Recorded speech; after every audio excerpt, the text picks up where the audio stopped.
Morning everyone, welcome back. Hope you had a lovely weekend. We'll try and make this video a little bit shorter than the other ones. Don't want you sat on the computer for too long this morning, so let's crack straight on and look at Friday's answers. So I'll put these on the screen for you, so we'll just scroll through quickly. Number 1, there's your answer up there. You got number 2.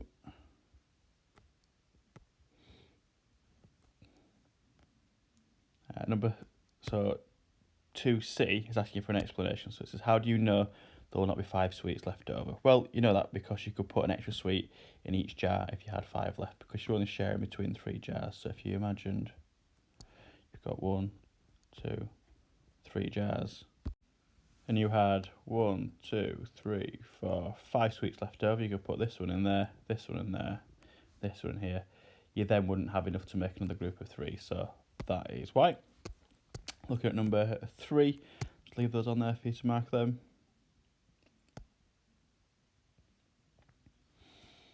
Number 4, could you pack all the jars into boxes without any remainders? The answer is no. Number 5, leave that on there so you can mark that one.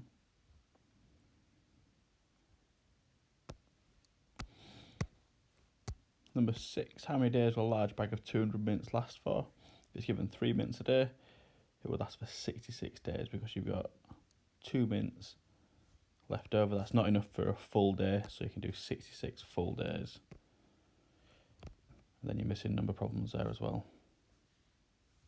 To be honest with you, I found these quite tricky when I was looking back through them, so hopefully you've done okay with that. Let's move on to today's lesson. We're going to carry on with division with remainders, just so you can actually understand what happens to those remainders, what's left at the end of your equation, what you can do with it. So look at this one here. So we've got 253 slices of pizza left to sell today.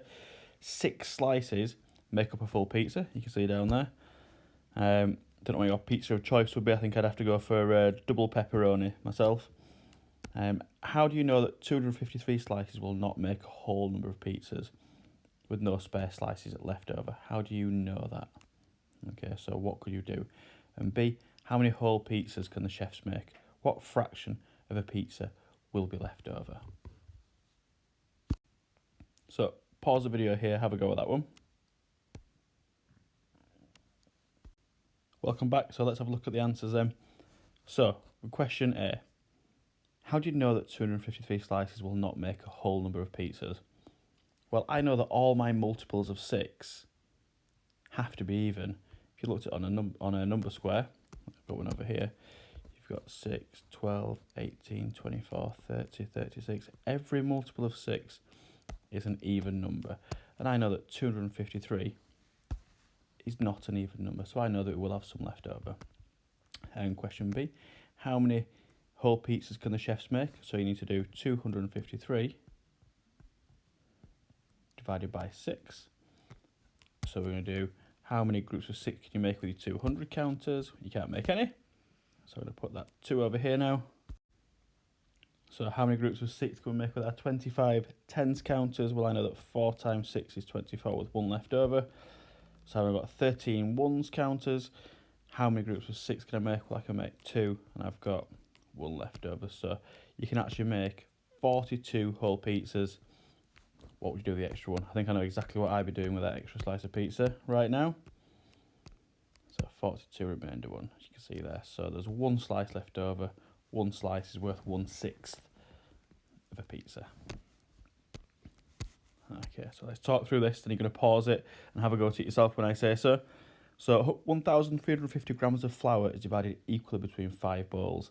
How do you know that 1,350 divides exactly by 5? So think about the anchor task when we knew about how you'd have a slice of pizza left over. What are all multiples of 5? And how much flour goes into each bowl? Again, complete this equation down here.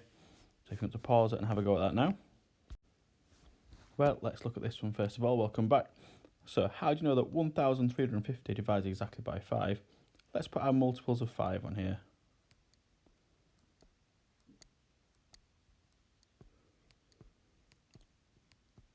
What do you notice about every multiple of 5 looking at those digits? Well, I know that if it's a multiple of 5, it's going to end in a 0 or a 5.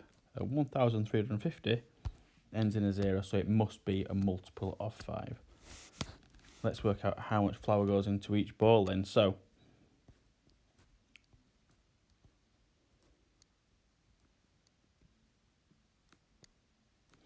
you would have 270 grams of flour in each bowl. Let's go on to question 2 then. So if you want to pause the video now. Welcome back. I really like this question because it proves my point when I always say to you, think about what you know, not what you don't know. So think about what you know. So let's look at this one first of all. Well, we know that 575 is a multiple of 5. So there will be 0 left over. If you're on 575, you know that there's nothing left over. The nearest multiple of 5 to that one is 575. This is 1 more, so you're going to have remainder 1. This is 2 more, so you're going to have remainder 2. This one is 4 more, so you're going to have remainder 4. Let's look up here then. So if you're dividing a number by 2, we know that it has to be an even number. The nearest even number to this one is 136. This is 1 more than that, so that's going to be remainder 1. This is an even number, that's going to have 0 remainders. This is an odd number. The nearest even will be 138, so that's going to be remainder 1. And we know that 140 ends in a 0. That is going to be an even number, so that's going to have remainder 0. Let's look at these ones then. So a little bit tricky now. We're looking at dividing by 7. So think about what you know again. Well, we know that 14 divided by 7 is 2. So 140 divided by 7 is going to be 20. So there's going to be no remainders there. We know that 140 is a multiple of 7. So 142, you can't make an extra group of 7, so you can have remainder 2. Still can't make an extra group of 7, so you can have remainder 5. Bit tricky now. We're on 1401. Well, if we know that 14 divided by 7 equals 2, let's do 1400 divided by 7. This number here is 100 times bigger than that. So our answer is going to be 100 times bigger than that. So that's going to have 1 left over. Again, well done if you stayed with me on that one. Again, really like this question because it's making you think about the numbers themselves and asking you to look at the digits. So let's put counters on all the numbers that are multiples of 3. Then just pick one of them that has a counter over it and add the digits together. So I'm going to show you what I mean. Let me get a highlighter first of all. I think I'm going to use green. I'm putting counters over all my multiples of 3. It's actually really quite satisfying to do. So I'm going to keep doing it.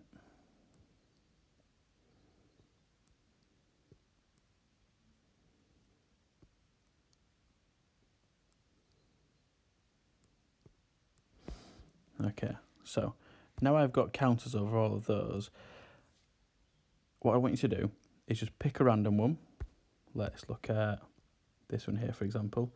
I want you to add the digits together. So the 2 digits you've got there, you've got 2 and 4. Add those 2 together, you get 2, add 4, equals 6. I'm going to pick this one here. Here I've got 1, and I've got 8.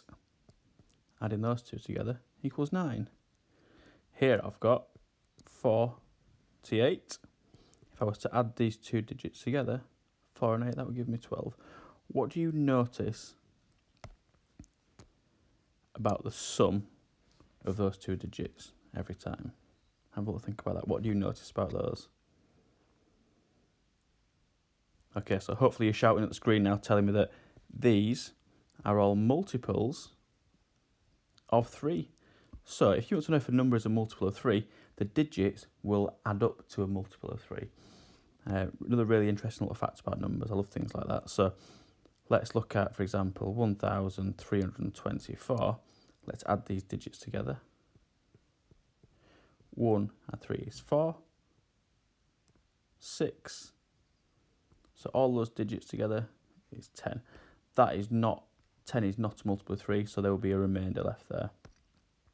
If we were to say, well, let's look at what number would divide by 3. Let's try 1, 3, 2, 3. Add those digits together.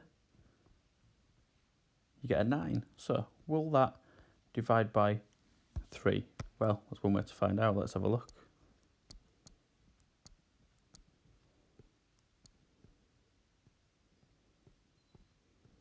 There you go. 441 times 3 equals 1,323. So now you should be able to use that fact to decide if each of these numbers divides exactly by 3. So I'll give you a second to have a go at that one. So if you pause the video now. Welcome back. Let's look at this one. So you've got 7 add 2 is 9, and your other 9, that's 18. We know that 18 is a multiple of 3, so that one will. 1 add 1 add 1. Those digits together is 3, so that will divide by 3. 7 add 1 is 8, add your 5 is 13, so this one will not divide by 3 without leaving a remainder. 1 add 6 is 7, add your 5 is 12, 13. That's not going to divide by 3. This one over here, so you got 2 add 5, which is 7, 10, 18. We know that 18 is 3 times 6, so that will, without any remainders. So again, well done if you already got that challenge. Now, time to move on to the independent work for you. So I've blasted through that today, hopefully a little bit quicker. So you've managed to stay with me right till the end. We're looking at division with remainders again. Use the facts that you've learnt during this session, and good luck with it. See you all on Wednesday.